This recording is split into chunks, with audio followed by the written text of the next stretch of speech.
Hello, ladies and gentlemen. This is Woody Collins with Congo Helping and we are live here in Indianapolis and with another episode of Talking About Congo. Two subjects today are how do you get a COVID-19 test in the Congo? And number two, we're going to be talking about measles. So let's get started. Thank you again for joining in. And as I said, my name is Woody Collins, and I'm with Congo Helping Hand. We are a not-for-profit that work in the Democratic Republic of the Congo and South Central Congo, and we are bringing these broadcasts to you to answer questions you may have, and also to educate you on what the conditions are in the Democratic Republic of the Congo.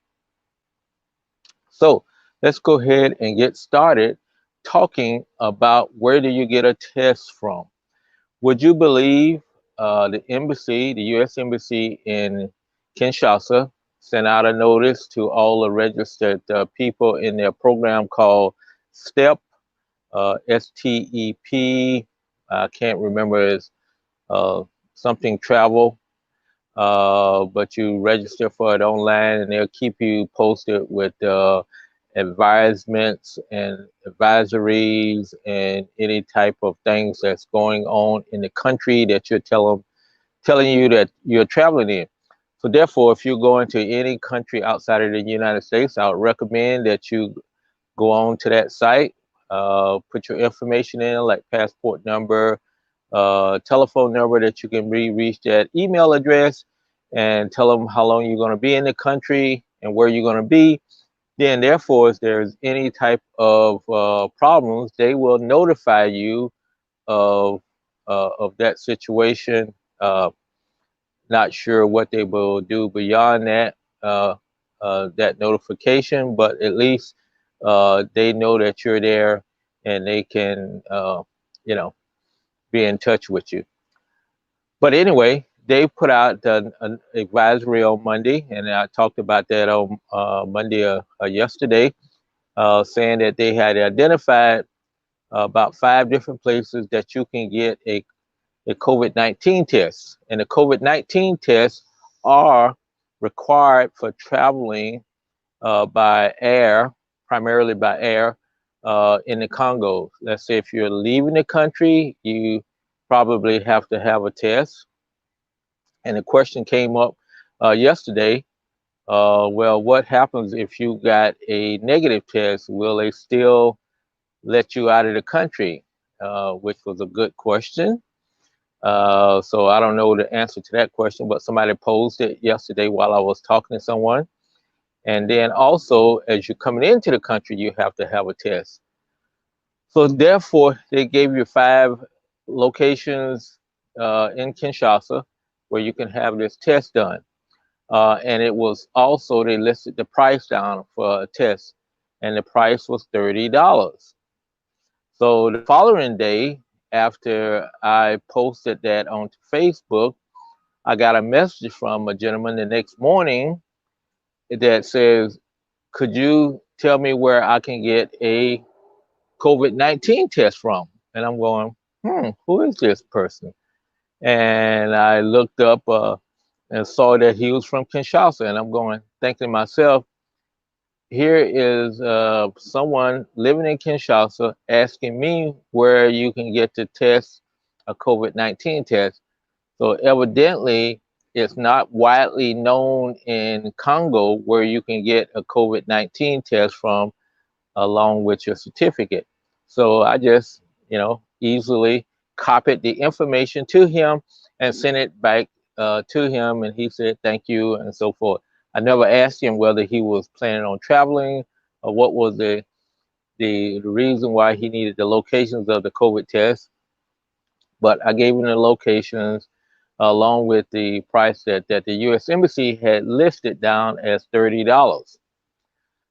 Then lo and behold, this morning I read that one of the locations, Goma to be exact, over in eastern Congo, they were listing that those prices for the COVID-19 test in their location was $60.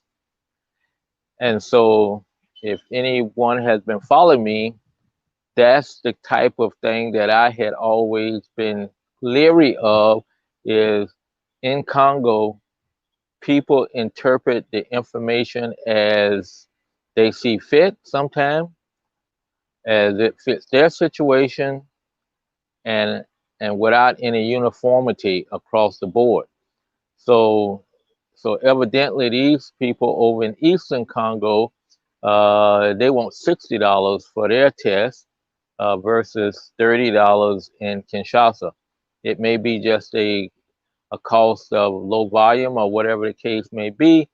However, it just points to the thing of, yeah, these COVID-19 tests is going to be a potential another racket of things that you're going to have done, and they're going to check for. And if you don't have them, that's a way that they can put the pinch on you and either get more money from you or just generally harass you. But it's usually for money that they want to do you a favor. Well, we'll overlook this. This is not right, but we'll overlook it for $100. We'll just double the price on it, and that's going to be your penalty for not following directions, when in fact they're interpreting the directions incorrectly, or whatever the case may be. Second thing, let's talk about measles. And I said, how many times have you, or when was the last time someone here in the United States heard somebody dying from measles, even from any of those childhood deaths? And I cannot remember anywhere, anytime someone dying from measles. I think I'm trying to remember, did I have the measles when I was growing up? Measles was one of those common things, measles and mumps that we had, that I think I remember someone in my family, some of the kids in my family had mumps, and it was probably most memorable from the standpoint of one of the remedies. Well, they would tie this wrap around your neck and put something on it to reduce the swelling, whatever the case may be.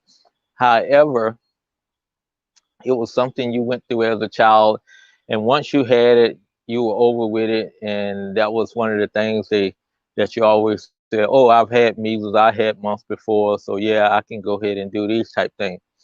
Then later, when my kids were growing up, we got shots. We gave them a shot.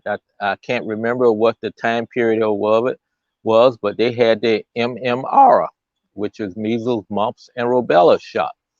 And so they got the shot and did not have to experience the measles, where you broke out and all over your body, all the mumps when your glands and everything swell up. But that goes to say is they've been trying to do a vaccination program throughout Africa to give kids measles and probably and mumps and rubella shots to protect them. And after a while, I started thinking, it was, why do you need those shots? But then what I read about the measles outbreak that they just had in the Congo that just ended, they just declared it was over with. It's been going on for 14 months. 7,000 children have died from measles. And I said 7,000. It's something where, we here in the United States, even the outbreaks that we've had sometime on college campuses by some children not having measles, and they carried it in, whatever the case may be, I don't think nobody died from it. If it was very low. But to think of 7,000 kids in the Congo have died from measles is just unbelievable. and it's something that should have been rectified with a vaccine if they could have got the vaccines and things like that. But that goes to say that we here in the United States are very blessed to have those type things, and we don't have to worry about 7,000 kids or more uh, dying from it because uh, the way we're handling the COVID-19 crisis, it could easily exceed that because of the way we are more closely populated, or more densely populated, to say that it could easily get out of hand. So it's almost to the point it's criminal, but it's criminal that the people are so poor that they can't afford to get those vaccinations, childhood vaccinations, to protect their kids. So that's pretty much all I had to say today, and it's ending on a solemn note of 7,000 kids. And the worst thing that the article that I read at the bottom line was, in the last paragraph, they said, and it's probably is higher due to the lack of health officials and their coverage and record keeping and so forth.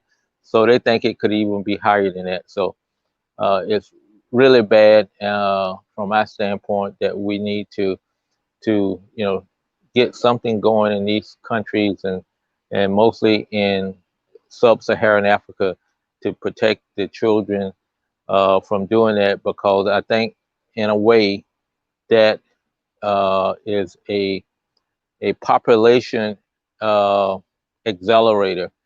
When parents have know that their kid may die from a childhood disease, they may have additional children so that they will have some survival of a child, because they know that this child is probably may die at an early age and never live to grow up. So you have maybe 5 or 6, in some cases 8 children. So uh, it's just one of those things of, if you want children to be older, you got to have more children. So that's a different subject that I won't get into anymore. But thank you for tuning in.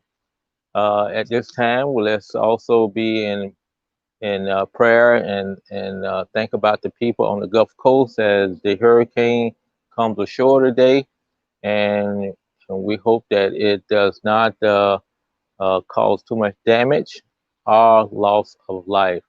Thank you very much. Take care of yourself. Be good, be safe, and be blessed.